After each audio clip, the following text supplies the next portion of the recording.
miarahaba indray manonona ny fiadanan'ny tompo maminao sy ny ankonanao indray amin'ity androandroany ity fifaliana be ho anay atao anatin'ny mpikambana atao anatin'ny fiomanana ho any an-danitra indray manolotra ho antsika izay rehetra mandre an'izao fizarana zao fitoriana teny izao fitoriana ihany koa ny filazantsara ho antsika tsirairay avy indray amin'ity androandroany ity mino izahay fa na izay rehetra efa tany aloha na ny androany dia mino izay fa isy asan'ny tompo hiasa ananatiny fotsika tsirairay avy indray ao anatin'ireo fizarana rehetra izay efa nifanesy dia atao anatin'izao page izao atao anatin'ity groupe ity ary anasana ianao ihany koa raha toka ka mbola hoe tsy niainao ireo fizarana tany aloha dia anasana ianao sady hijery hiainao fa mino fa misy ny anjaranao amin'izy ireny avy amin'ny tompo. Amen. Eny ary fanetretena no hitondrako indray amintsika ny fizarana amin'ity androandroany ity amin'izay rehetra apetraka ny tompo aty anatin'ny foko ary avelantsika misy ny fanahy masina hiasa ao anatin'ny fotsika tsirairay avy indray anambarany teny fanambarana ho amintsika tsirairay avy amin'izay rehetra tia indray ambara izay rehetra tia indray iresahana amintsika izay rehetra tia indray hikasihana amintsika tsirairay avy amin'ity androandroany ity. Amen.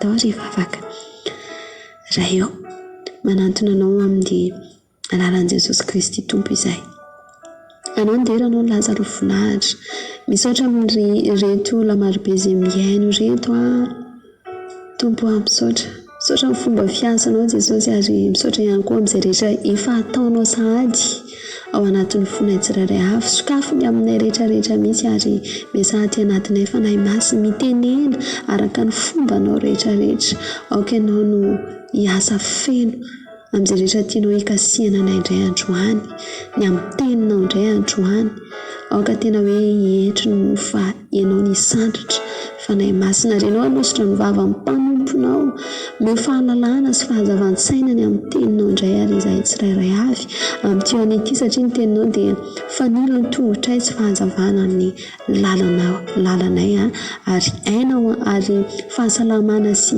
ainao an'izay mahazo azy dia voninahitry ny anaranao rery any amin'ny anaran'i Jesosy. Amen. Eny ary ny titre n'izao fizarana zao dia ny fanafahana amin'ny herin'ny ota. Fanafahana amin'ny herin'ny ota.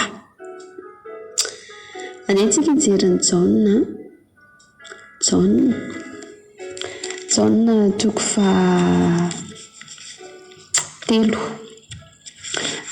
fahatelo amin'ny anaran'i Jesosy.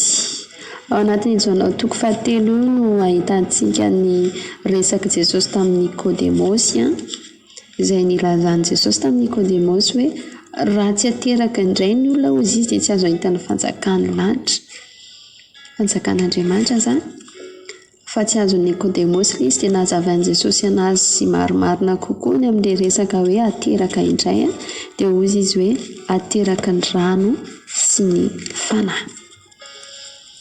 Eny ary asaiko misy ianao nokatra ny baibolinao dia ndehantsika ho any amin'ny filazantsara nosoratan'i Marika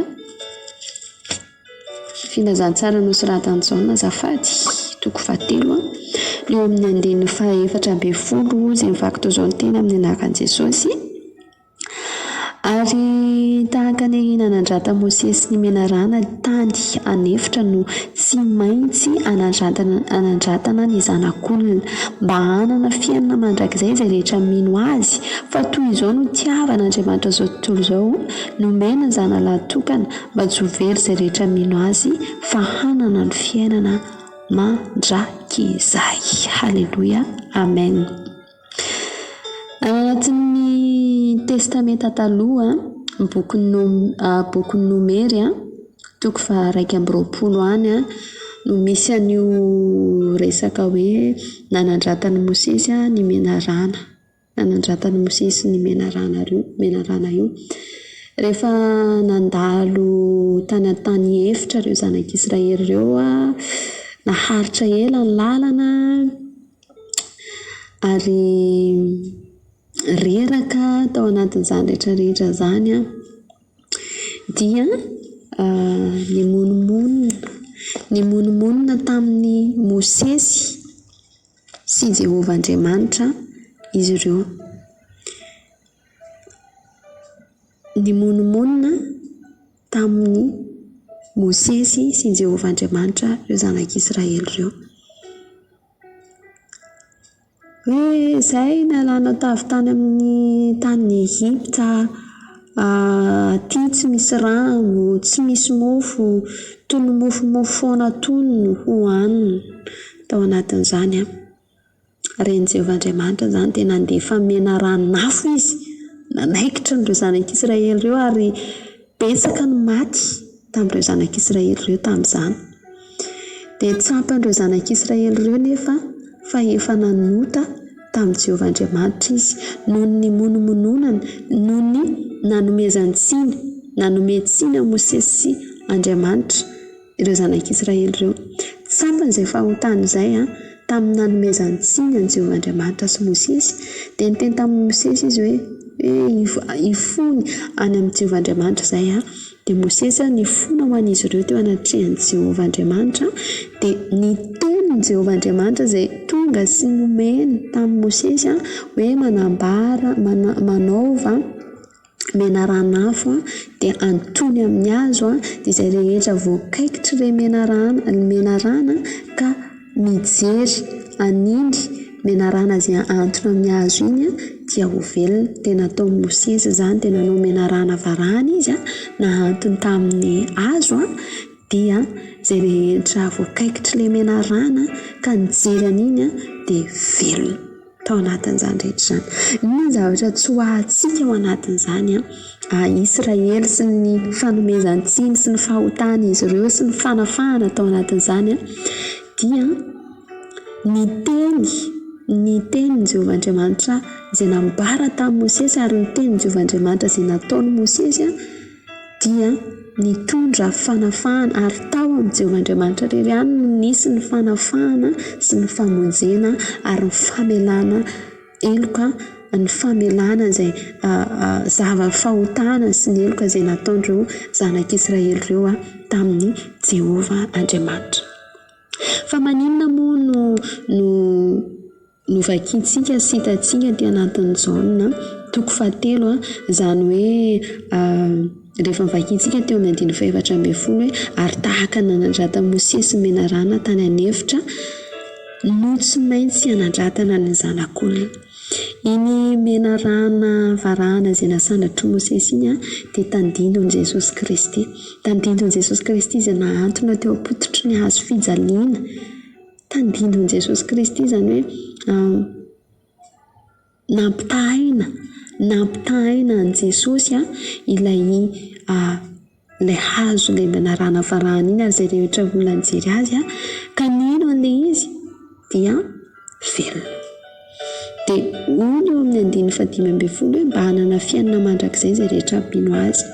Ireo zanak'Israely rehefa nijery an'iny dia velona indray zareo nanana fiainana tao anatin'izany. Dia rehefa midina isika amin'ny 19 ao anatin'io jaona io dia jaona toko 7 19 dia toy izao ny teny ao hoe fa toy izao no itiavan'Andriamanitra izao tontolo izao nomeny ny zanalahy tokana mba tsy very dia rehetra mino azy fa hanana ny fiainana mandrakizay. Hoy ny apôstôly Paoly izay hoe iza no hanafaka amin'ity fahafatesana ity fa nofo namidy andevony ota. Ny fahotana dia mitondra fahafatesana ary ny fahotana ihany koa dia mitondra famatorana. Mitondra famatorana ihany koa ny fahotana ao anatin'izany. Nenge tsika hijery indray ny ao anatin'ny filazantsara nosoratan'i Jaona ihany toko 4 ao indray tiako ianao mba hijery ny baibolinao mihitsy hanarahantsika an'ilay teny tena ao marina ve izany teny izany. ao anatin'io jaona toko faefatra indray ny Jesosy ny resaka nataony tamin'ilay vehivavy Samaritana, resaka nataony Jesosy tamin'ilay vehivavy Samaritana teo am-patsakany. Rehefa sasatra Jesosy dia nipetraka teo amin'ny fatsakany izy, ilay fatsakany Jakoba tamin'izany fotoana izany dia mipetraka teo am-patsakany izy rehefa tokony ho tamin'ny ora fahenina. Dia nisy vehivavy Samaritana anankiray avy tany atsaka rano, dia hozy Jesosy mantsy anazy hoe omeo aho hosotroko. Fa ilay vehivavy namalika ny teny taminy hoe nahoana ianao izy Jesosy no mangataka rano amiko nefa aho vehivavy Samaritana. Tsy misy fifandraisana mihitsy izany ilay izy, ohatran'ny hoe ny ray Israely dia ny ray Jetilisa, tsy misy fifandraisana mihitsy izany ilay izy. Fa Jesosy namalika nanao taminy hoe raha fantatrao raha fantatrao ny fanomezan'Andriamanitra sy izay miteny aminao hoe omeo aho hosotroko, dia ianao no nangataka taminy ka nomeny rano velona. Fa hoy ilay vehivavy tamin'ny tompoko, tsy manana fanovoza ianao sady lalina fatsakana, koa avy aiza no ahazoanao izany rano velona izany? Ianao va lehibe hozy izy, lehibe noho Jakoba razantsika izay nanome anay ity fatsakana ity, sady izy ny zanany mba amin'ny biby no nisotro teto.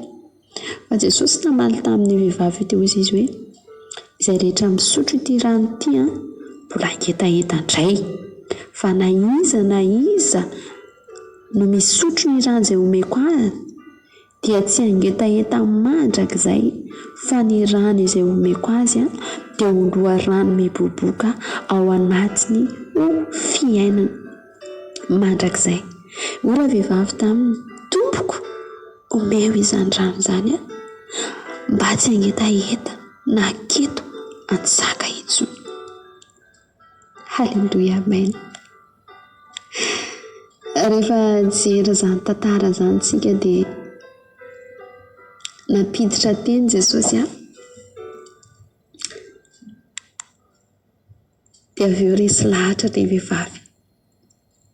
Voakasika tamin'ny zavatra nambaran'i Jesosy izy tamin'ny tenin' Jesosy izy dia hozy izy hoe tompoko, omeo ahy izany rano izany mba tsy angetaeta ka haketo hatsaka intsony tao anatin'izany rehetra izany.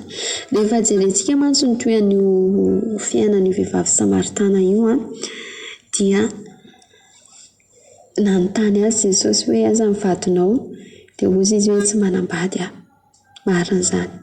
Indimy ianao hozy izy nanambady ary mbola tsy vadinao koa ary le ao, mbola tsy vadinao. Efa fantatra Jesosy amin'ny atsipiriany fiainan'io vehivavy io, ary io vehivavy Samaritana io mihitsy ny tiany Jesosy afahana. Io vehivavy Samaritana io mihitsy ny tiany Jesosy handray an'ilay avy aminy, handray an'ilay fanafahana avy aminy. Sazy teny nampidirany an'ilay endriky le le teny sy ny rano sy ny maro samihafa hoe raha tsaka amin'io rano io foana ianao dia mbola ngetaeta, raha io rano io foana sotroinao dia mbola ngetaeta foana ianao. Rehefa jerentsika karazana ohatran'ny hoe fijangajangana nataon'io vehivavy Samaritana io, niovaova vady, niovaova olontiana izay niaraka taminazy izy, niovaova vady izy tao anatin'izany, ary le vady ary tsy vadiny akory, ohatran'ny hoe tokantrano maso. Voafatotra izy, mety niala tamin'iray izy dia niova, famatorana ny anaran'izany voafatotra, olana ara-pitiavana. Manina moa ny olona mijangajanga satria tsy ampy fitiavana izy, dia mitady an'ilay tena hoe azony fitsarana, mitady an'ilay tena hoe azony anana fifaniana, anana fiadanana. Tsy afa-po izy dia miova, tsy afa-po izy dia miova. Voafatotra, fijangajangana izany, fahotana izany, namatotra anazy ilay izy, namatotra n'ity vehivavy Samaritana ity. Rehefa jerentsika ny toy an'io rehefa nandray an'ilay rano avy amin'ny Jesosy. Izy jerentsika ny toy an'io dia nambelany mihitsy ny sininy, navelany vehivavy io ny sininy izay nentina tsaka, navelany teo lasa nakana tanàna izy ary nijoro vavolombelona.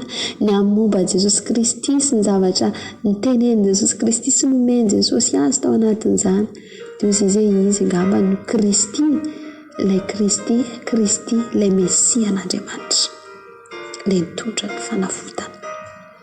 Izy ilay tompo, izy ilay efa nataon'Andriamanitra ho tompo sy Kristy, ho tompo sy mpamonjy. Voakasika ny tampony io vehivavy io ary nandray an'izay nomeny Jesosy anazy tao anatin'izany. Ny endrika rano ny endrika hoe rano dia mirepresenté ny tenin'Andriamanitra. Any anatin'ny Isaia 55 any izy miteny hoe ianareo izay mangetaeta hozy izy makanesa ty misotro, ianareo izay mangetaeta. Ary tahaka ny ranon'orasina sy ny oram-panala dia tahaka an'izany ny teny aloky ny vavako hoy izy. Any anatin'ny Isaia 55 any misy an'izany teny izany. Amen. Halleluja. Tsy haiko hoe inona ny zavatra mety mangejanao.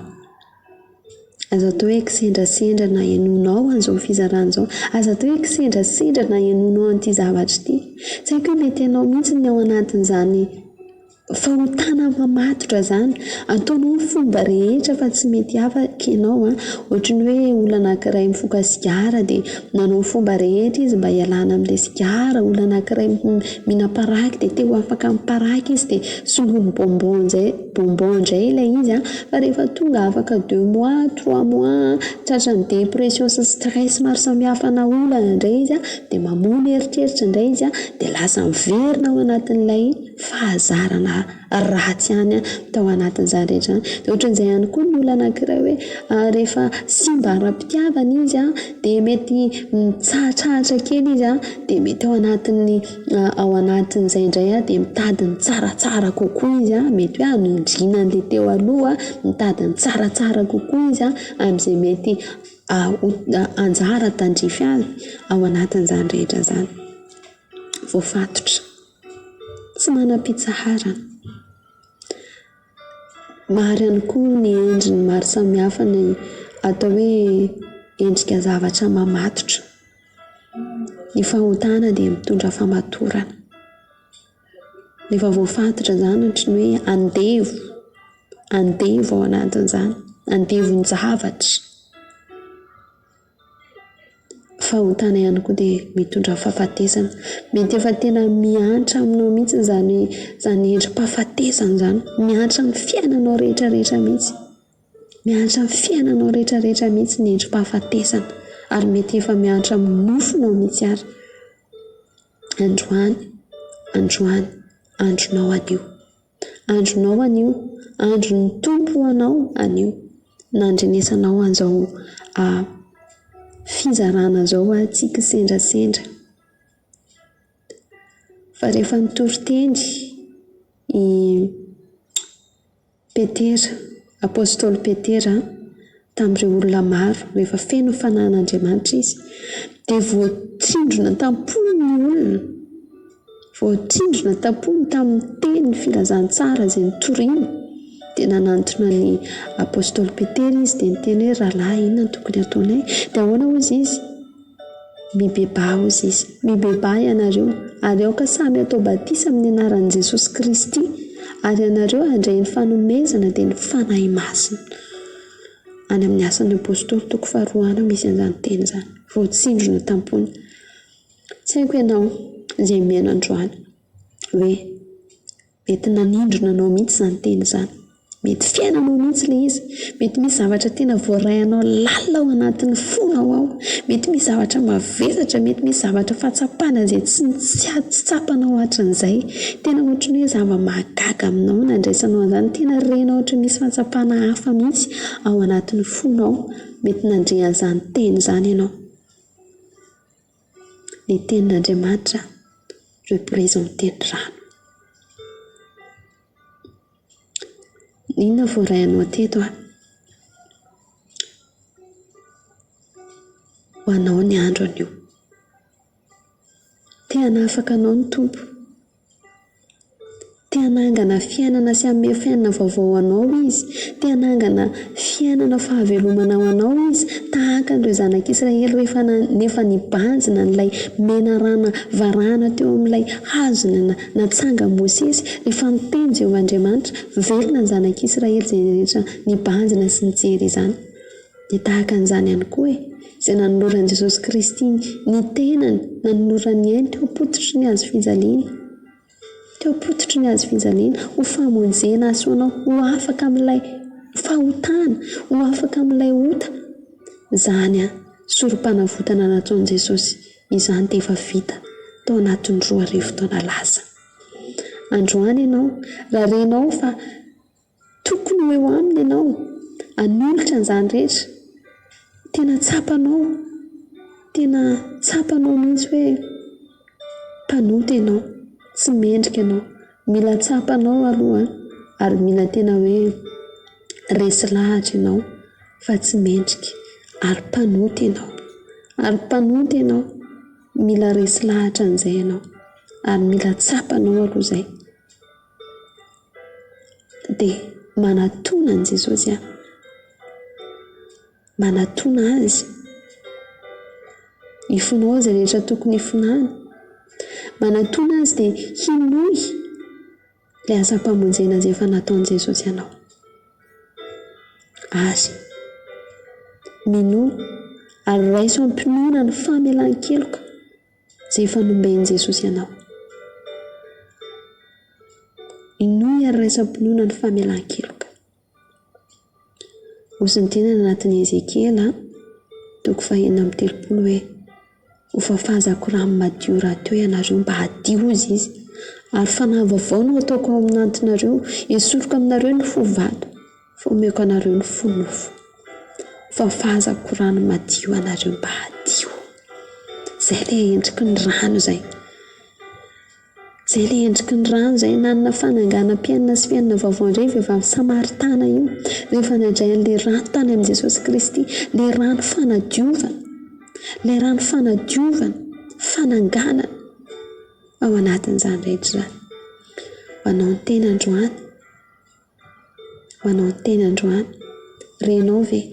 Raha renao ny asan'ny tompo any anatin'ny fonao, renao ny fanahin'Andriamanitra miasa any anatinao, raha renao danako ny firomeo amin'ny vavaka dia resao azy eo anatrehany amin'ny alàna ny vavaka izay rehetra voaray anao teto, mba hanananao fiainana ary fitsarana ao amin'i Jesosy Kristy irery ihany. Amen.